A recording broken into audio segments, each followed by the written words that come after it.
I'm Larry Mendte. We come to you this week from Trenton, New Jersey, because there's real concern here that what happened in Flint, Michigan with the water could happen in New Jersey. We'll tell you what they plan to do about that. Also, students building houses for low-income families, and heroes helping heroes get the medical care they need.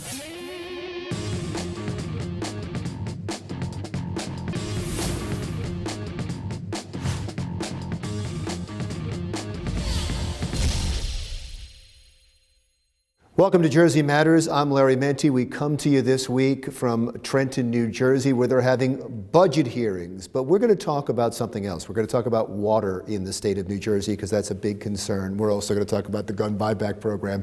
That is a big concern of our guest, who is Assemblyman John McKeon from the 27th District, the 27th Legislative District in New Jersey, which would be Morris and Passaic counties? Morris and Essex, Larry. Morris and Essex counties, excuse me.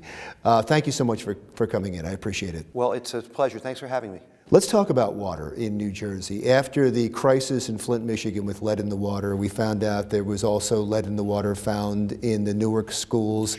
That can't be it in the state. There probably are problems that we don't even know about throughout the state. We have some of our water infrastructure goes back to the Civil War, and if you can imagine, include clay and wood pipes. So infrastructure is a big deal, but from 30,000 feet, Larry, water, and if we protect it here in New Jersey, is the reason people will build a path to get here.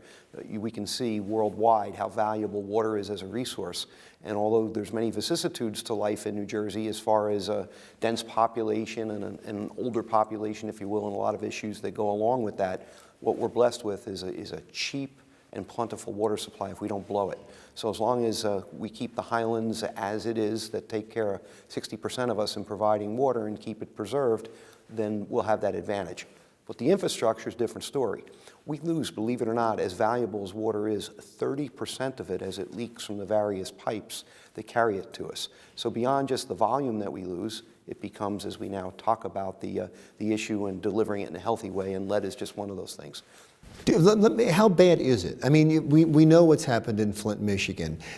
If we don't fix the infrastructure in this state, the water infrastructure, could that happen? Well, sure it could. And I don't want to say the sky is falling, because New Jersey actually is ahead of the curve. But we have the Environmental Infrastructure Fund that each year puts millions of dollars out to do this kind of replacement. But we have 9 million people that live here, and it's just not enough. There have been independent studies to say we need as much as $15 billion in order to replace it in the way that it needs to be to make it safe. So I'd like us to go forward immediately with a task force in a bipartisan way. Let's come up with a plan and prevent future disasters like Flint proactively as opposed to after the fact. And we're talking to you about this because of the committee that you serve on, Sure. And the Environmental Committee. You're also on the Budget Committee. When you hear a number like $16 billion, there's no money for that. Well, there isn't. You know, it's interesting, though.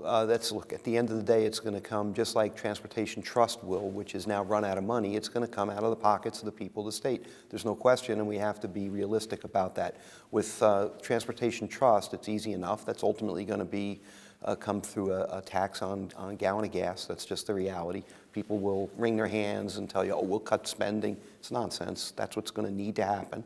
And then secondly, with Water Infrastructure Trust, a lot of water is privatized now, so a lot of the private companies will need to make that investment beyond the ones that are public, and that money eventually is going to come from the end user.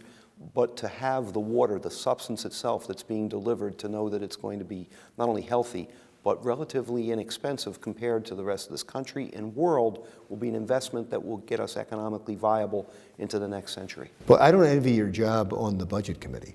As you hear about these problems, you're saying $16 billion is high as for water infrastructure. The roads and bridges, the transportation fund is dilapidated, and you've been holding budget hearings. And usually when you hear about all the money that the state needs, and then the governor puts forward a budget with $1 billion increase, but with that, that's just covering health costs and pensions. There are people who are going to be cut.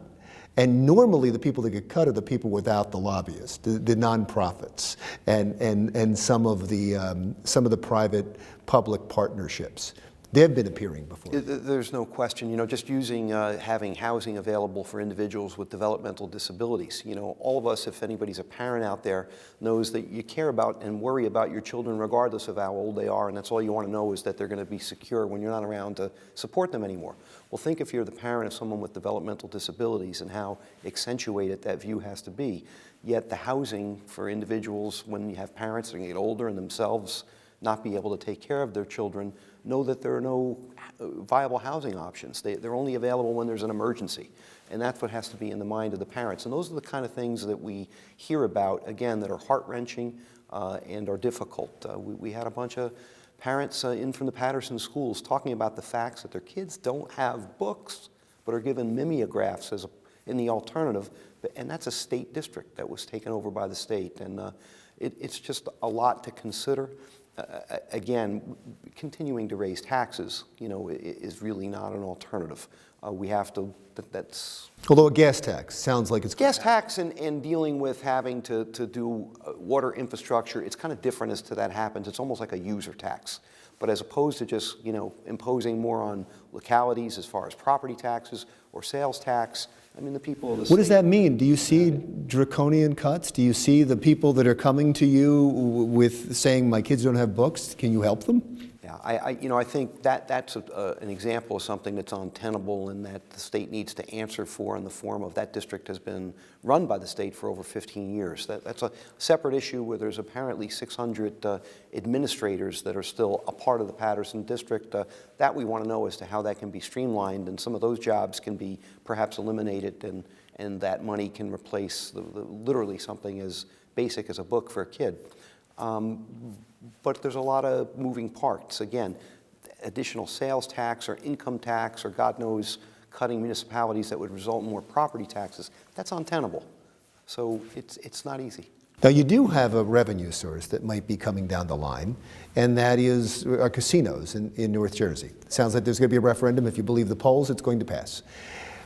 But then people in the state go, wait a second, you're taking that money, you're going to give it to Atlantic City? The rest of us, in Patterson, they need books, That's a really good point to be made, and it's not, the piggy bank it used to be. We're down to $200 million a year of revenue that comes out of Atlantic City, and beyond some of it that gets reinvested, if you will, in the city itself to try to support them. That goes to those programs like PADD, senior housing, to prescription aid, to assistance with individuals with disability and mental illness.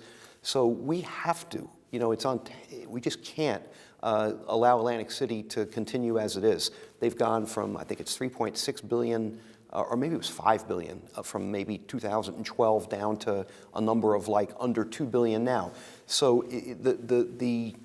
You understand, though, that Camden says, what about us? Patterson says, what about us? Why all this attention to Atlantic City? Let them take care of themselves. Well, look, they've been a piggy bank for the state for a lot of years now, and we can't just allow them to falter. So at the same time, as much as it's happening kicking and screaming, we can't just allow them to continue to have that tax base, if you will, denigrated by casino patrons going to all the other options they have now, which is why we need to open a couple casinos in North Jersey to protect that at least $200 million and move forward in a positive way from there. Well, you've been wonderful to talk about this because you came here to talk about a gun buyback program, and we will talk about that when Jersey Matters continues right after this.